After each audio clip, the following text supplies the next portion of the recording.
Jadi itu cara berpikir Abu Hasan Asy'ari. Kenapa kamu harus berpikir positif tentang Tuhan? Sekali berpikir tentang negatif itu bahaya betul. Misalnya begini, kamu berpikir Ustaz Rewangi jadi kiai, sujud, rukuk, ternyata aku tetap mlebu neraka. Gunane apa? Itu menurut saya kan nggak punya akal. Sujud itu satu kelaziman menghamba kepada Allah. Normalnya seorang hamba itu ya sujud. Kemudian gara-gara kamu ingin masuk surga, terus logika kamu dibalik, gunanya apa saya sujud? Ternyata saya masuk neraka.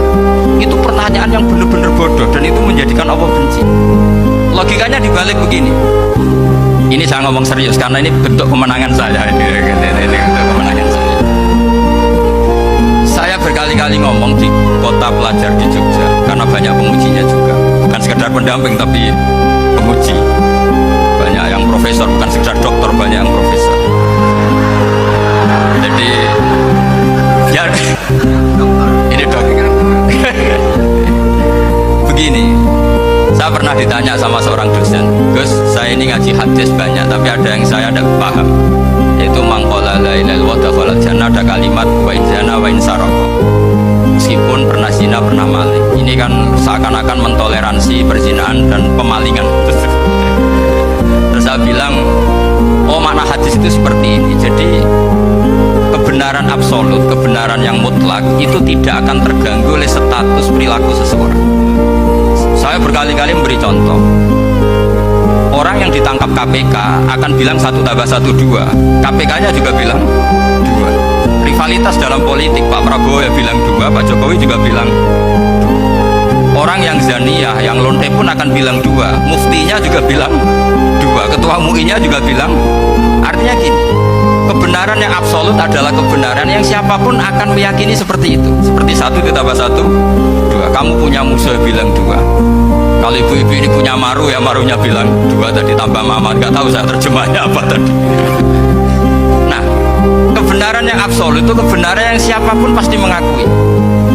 Dan uniknya begini, saya kalau saya pernah ngaji acara himmah, acara pondok sarang di Demak. Kalau kamu bilang 1 ditambah 1 menjadi 2, untuk mengatakan 2 itu kamu butuh hadiah enggak? Mereka semua jawab enggak. Kita semua aja saja mengatakan tembok itu putih. Kenapa? Karena memang putih. Kita mengatakan 1 tambah 1 2 karena memang kita tanpa presentasi dapat hadiah, dapat penghormatan. Kenapa untuk mengatakan Allah itu Tuhan kita butuh surga? Memangnya kalau tidak ada surga Allah tidak jadi Tuhan? Ini problem orang soleh-soleh yang terlalu pesimis. Makanya nanti orang-orang soleh itu masuk surganya berat. Tapi kalau orang alim lebih gampang kira-kira seperti itu. Iya, karena kan imannya lebih bagus. Dalam hadis qudsi Allah ini yang dibeli orang-orang soleh. Laulam akhluk jannatan wala naron alam akun ahlan an to'ah. Dalam hadis qudsi, kalau saja saya tidak menciptakan surga dan neraka, apa saya tidak jadi Tuhan yang perlu ditaati? Apa kalau kamu tidak saya kasih uang 1 juta terus bilang 1 tambah 1 11? Enggak kan? Tetap bilang berapa? 2. Kalau kebenaran absolut yang 1 tambah 1 kamu bilang 2 meskipun tanpa mendapat hadiah. Kenapa untuk bilang Allah Tuhan kamu butuh hadiah surga? Itu kan serah ikhlas belas. Makanya saya terus mengajarkan ikhlas. Ikhlas itu bisa dilatih dengan akal, dengan pikiran, bil ilmil. Harus dilatih. Nah di sini ini momen atau mana yang mestinya harus difahami Mbak Inzana, bahwa kalimat ini sah meskipun dilafatkan seorang yang pernah zina. Sama seperti 1 tambah 1 2 sah, diucapkan siapa saja sah. Dan siapapun akan mengucapkan itu secara